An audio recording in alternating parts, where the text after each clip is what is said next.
రాష్ట్ర ప్రభుత్వం ఆగస్టు మాసంలో రైతు రుణమాఫీ చేసి తీరుతుందని రాష్ట్ర కిసాన్ సెల్ ఉపాధ్యక్షులు నల్లగొండ పార్లమెంట్ ఇన్ఛార్జ్ దాసరి దానియేల్ చెప్పారు.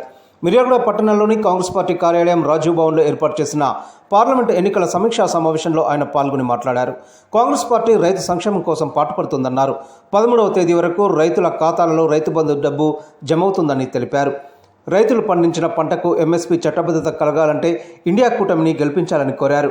నల్లగొండ పార్లమెంట్ అభ్యర్థి రఘువీర్ విజయం నల్లేరు మీద నడికేనన్నారు. సమావేశంలో ఎమ్మెల్యే బేలార్, జిల్లా కిసాన్ సెల్ అధ్యక్షులు ముదిరెడ్డి నర్సిరెడ్డి, నాయకులు చిరుమర్రి కృష్ణయ్య, చిలుకూరి బాలు, నూకల వేణుగోపాల్రెడ్డి తదితరులు పాల్గొన్నారు. నల్లగొండ పార్లమెంట్ అనేది ఒక ఎప్పటి నుంచో కాంగ్రెస్ పార్టీకి ఒక ప్రతిష్టాత్మకమైన గడ్డిది. దాంట్లో ఈరోజు జానారెడ్డి గారి కొడుకు రఘువీర రెడ్డి గారు పోటీ చేస్తున్నారని మీ అందరికీ తెలుసు. కానీ ఈరోజు మనకు గర్వంగా ఎంపీ అని చెప్పుకోవడానికి ఏమాత్రం అభ్యంతరం లేదు. ఎందుకంటే గెలిచారు వారు. ఇప్పుడు నల్లగొండ కానీ ఖమ్మం కానీ ఈ 2 సీట్లు అనౌన్స్మెంట్ చేసినట్టు ఉన్నాయి పరిస్థితులు మొత్తం కూడా. రాష్ట్రంలో ఉన్న 17 సీట్లలో ఈ 2 కూడా చాలా ముఖ్యంగా గెలిచి అనేది భావంతో ఎంపీగా ప్రకటించే పరిస్థితి ఈరోజు మనం కేడర్ అంతా కూడా తయారైంది. మరి కార్యకర్తలు కూడా అలాగే ఉన్నారు. ఇవాళ రాష్ట్రంలో కేసీఆర్ గవర్నమెంట్ 10 సంవత్సరాల ప్రభుత్వం ఏర్పాటు చేసింది.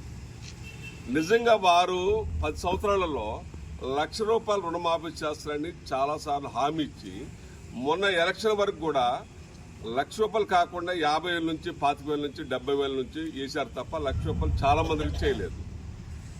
అది వడ్డీలకే సరిపోయి ఆ డబ్బులు. ₹1,00,000 చాలా మంది మిగిలిపోయారు.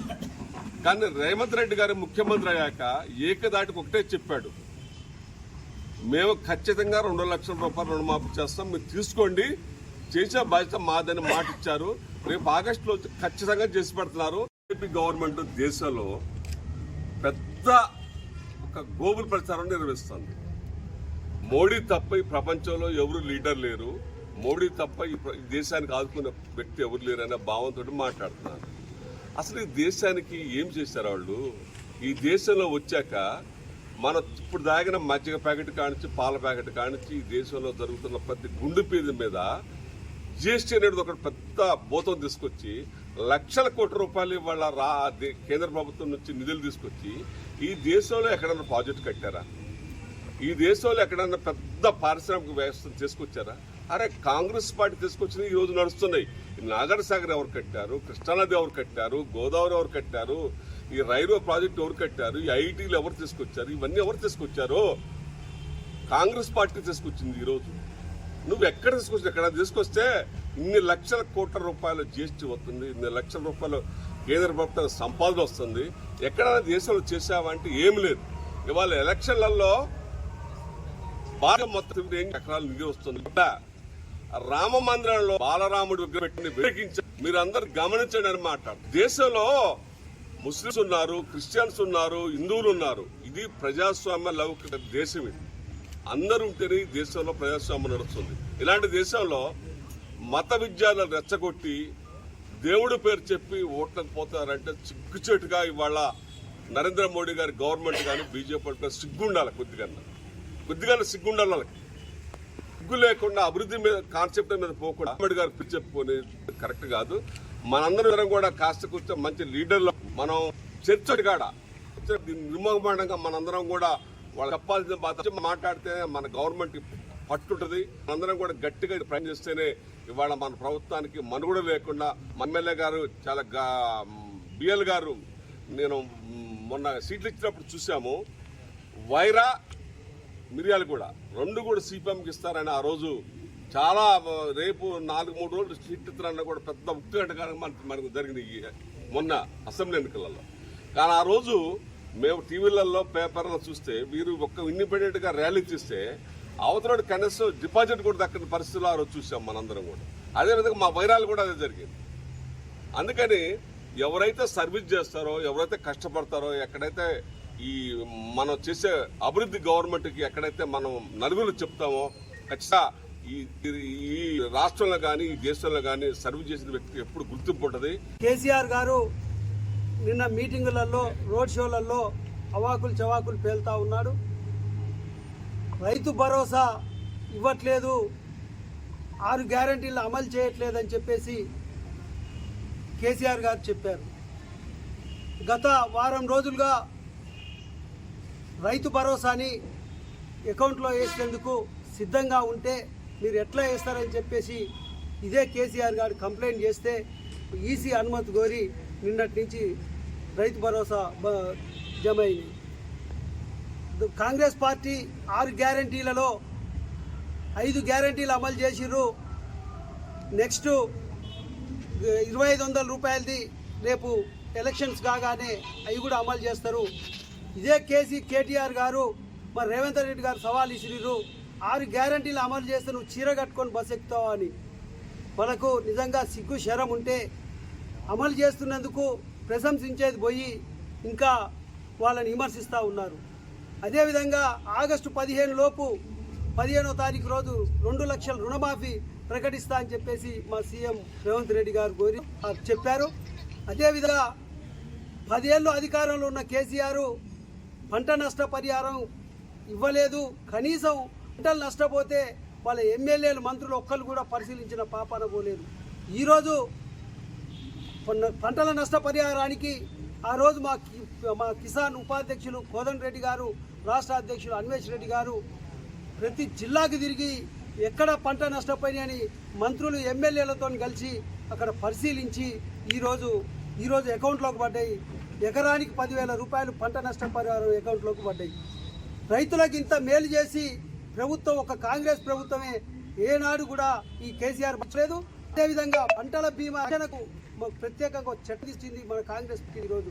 అదేవిధంగా పురుగు మందులు ఎవరైనా నకిలీ ఇస్తే వాళ్ళని యాక్షన్ తీసుకో అని చెప్పేసి కేసులు పెట్టమని చెప్పేసి వాళ్ళకు కూడా ఒక ప్రత్యేకంగా చట్టం తీసుకొని వచ్చింది.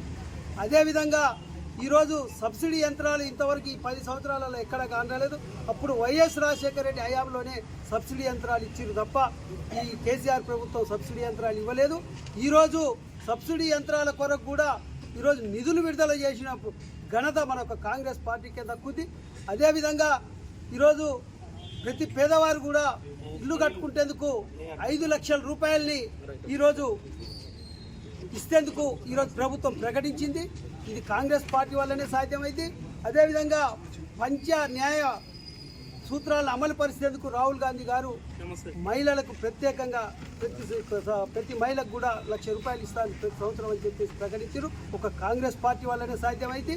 కాంగ్రెస్ పార్టీకి అనేక విభాగాల్లో భాగంగా రైతు విభాగం తరపు నుంచి అన్న రాష్ట్ర రైతు సంఘం ఉపాధ్యక్షులు దానిల్ అన్న గారికి నల్లగొండ పార్లమెంట్ ఇన్ఛార్జిగా ఇవ్వడం జరిగింది.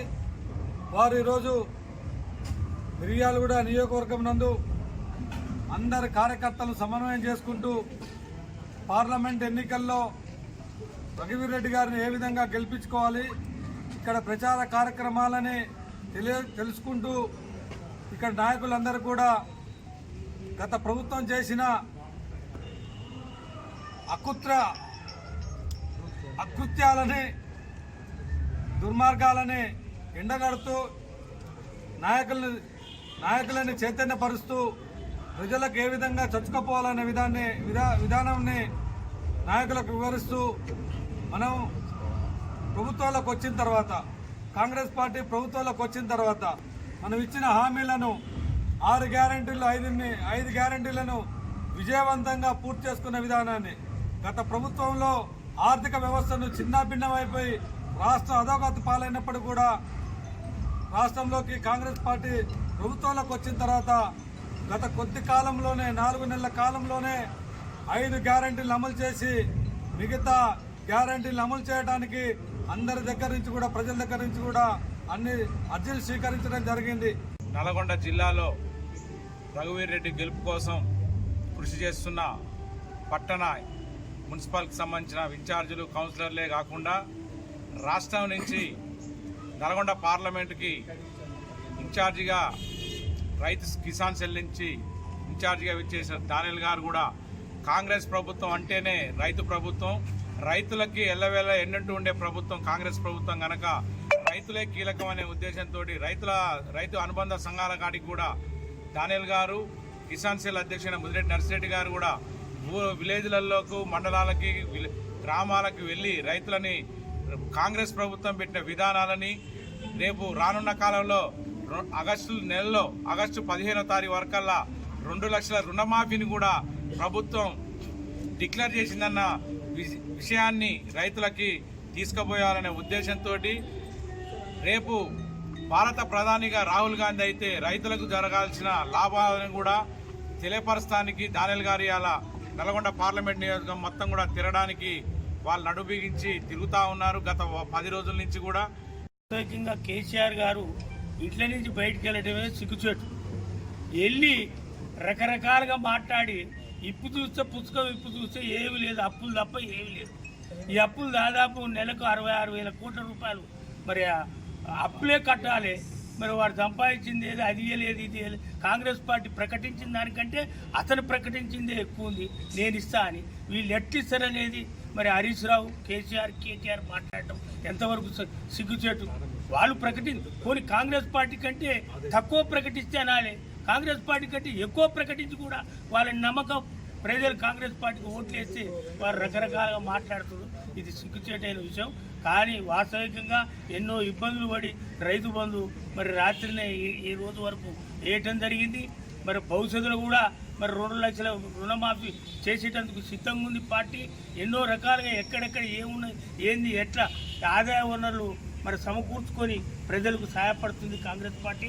చేసిందే కాంగ్రెస్ పార్టీ, బళ్ళు కట్టింది కాంగ్రెస్ పార్టీ, గుళ్ళు కట్టింది కాంగ్రెస్ పార్టీ, రోడ్లు వేసింది కాంగ్రెస్ పార్టీ, ఇండ్లు కట్టింది కాంగ్రెస్ పార్టీ, పేద ప్రజలకు అన్ని రకాలుగా సాయం చేసిన పార్టీ కాంగ్రెస్ పార్టీ. ఈ బీజేపీ వచ్చి, ఈ టీఆర్ఎస్ వచ్చి ఏ ఒక్క పని చేసి, ఏడ కొత్త రోడ్డు వేసినావు, ఏడ రైలు కొత్త వేసినావు, ఏడ విమానాశ్రయాలు కట్టినావు, ఎక్కడ నువ్వు ప్రాజెక్టులు కట్టినావు, ఏది కట్టకుండా నేను అది చేస్తా ఇది చేస్తా అని మరి ఎన్నో రకాలుగా దోసుకొని కాంగ్రెస్.